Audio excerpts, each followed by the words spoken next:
Do you ever feel completely exhausted? Like your brain is just too tired to learn anything new?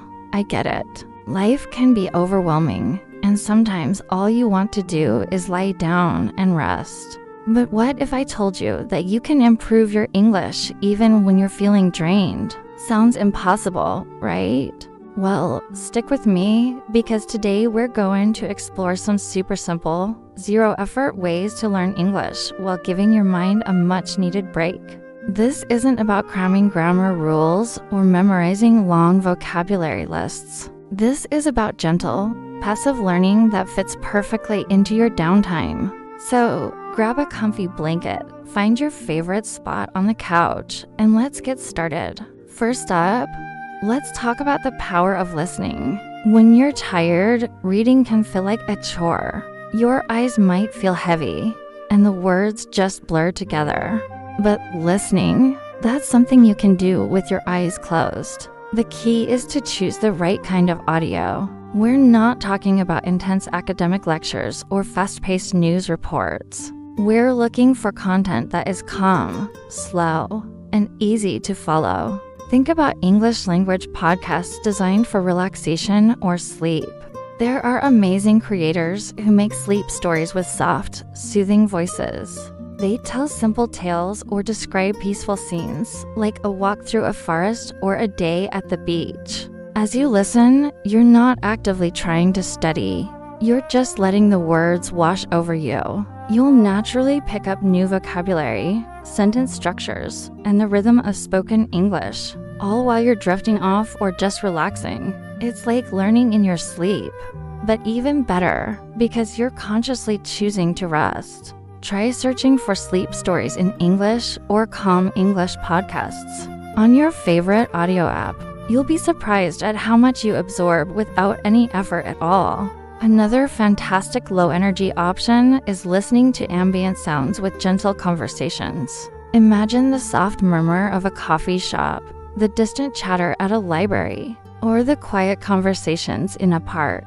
There are YouTube videos and apps that provide these soundscapes. You can find hours-long recordings of coffee shop ambience or library sounds. The conversations are usually in the background, not meant to be the main focus. This is an incredible tool for getting your ear accustomed to the natural flow of English. You're not trying to understand every single word. Instead, you're tuning into the intonation, the pauses, and the general melody of the language. It helps your brain recognize what natural English sounds like, which is a huge step toward fluency. It's the perfect background noise for when you're resting, napping, or just staring out the window. Now, let's move on to something visual, but still very low effort, slow TV. Have you heard of this? It's a genre of television where the camera follows a simple, long journey in real time. For example, a 7-hour train journey through the mountains, a boat trip along a scenic coast, or even just someone knitting a sweater from start to finish. Many of these are available with English narration or subtitles. The narration is usually very descriptive and slow-paced, explaining what you're seeing. Now we are passing through a small village famous for its cheese. Or the sun is beginning to set over the fjord. It's incredibly calming to watch, and the language is simple and repetitive. You can have it on in the background while you're lying on the sofa. Your eyes can drift to the screen whenever you feel like it. You're learning vocabulary related to nature, travel, and everyday objects in a completely stress-free environment. It's like a virtual vacation for your tired mind. Speaking of visuals, let's not forget about children's cartoons. Before you say, "I'm too old for that," hear me out. Cartoons made for very young native English-speaking children are language learning gold. The language is intentionally simple, clear, and repetitive. The plots are easy to follow, and the visuals directly correspond to the words being spoken. When a character says, "Look at the big red ball," you see a big red ball on the screen. This direct connection between word and image is how we all learned our first language. Watching these shows can reinforce basic vocabulary and sentence structures in a fun, colorful, and engaging way that requires almost no mental energy. Plus, the songs are catchy and will get simple English phrases stuck in your head. Find a show you enjoyed as a kid and try watching it in English, or discover a new one. It's a guilt-free way to rest and learn. Another great visual tool is watching silent vlogs or vlogs with very minimal talking. These are videos where creators show their daily routine making coffee, watering plants, tidying their room, often with no speaking at all, just calming music. So, how do you learn English from this? The secret is in the English comments section. While the video plays, you can leisurely scroll through the comments. People from all over the world will be describing what they see, sharing their own experiences, and using simple, everyday English. I love the way she organizes her bookshelf, or that coffee looks so delicious. You'll see real, natural English written by everyday people. You can even try writing a simple comment yourself. What a peaceful morning. Thank you for sharing.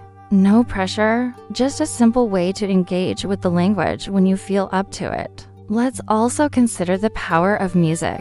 When you're tired, you might not have the energy to dissect complex song lyrics, but you can still benefit from listening to music in English. Choose a genre you find relaxing, like acoustic, folk, or lo-fi music with simple vocals. Create a playlist of slow, easy-to-understand songs. Don't worry about understanding every single word.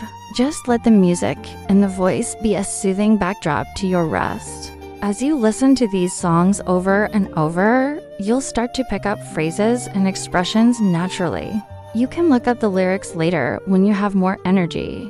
This method connects English learning with the positive emotions of relaxation and enjoyment, which helps your brain retain information more effectively. It's about building a positive, comfortable relationship with the language. Here's another idea: audiobooks for children. Similar to cartoons, children's audiobooks are read slowly and clearly with simple language and engaging stories. You can lie down, close your eyes, and let a narrator transport you to a different world. Listening to classic stories like Winnie the Pooh or The Tale of Peter Rabbit in English can be a wonderfully nostalgic and comforting experience. The vocabulary is foundational, and the grammar is straightforward. You're reinforcing the basics of the language in the most pleasant way possible.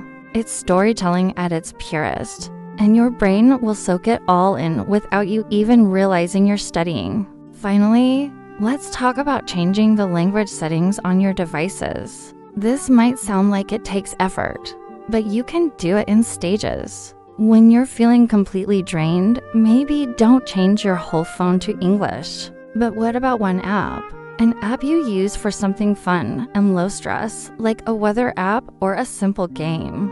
Seeing words like cloudy, sunny settings, or play again in English repeatedly will make them part of your vocabulary without any active memorization. It's a tiny change that creates a small, immersive English environment for you.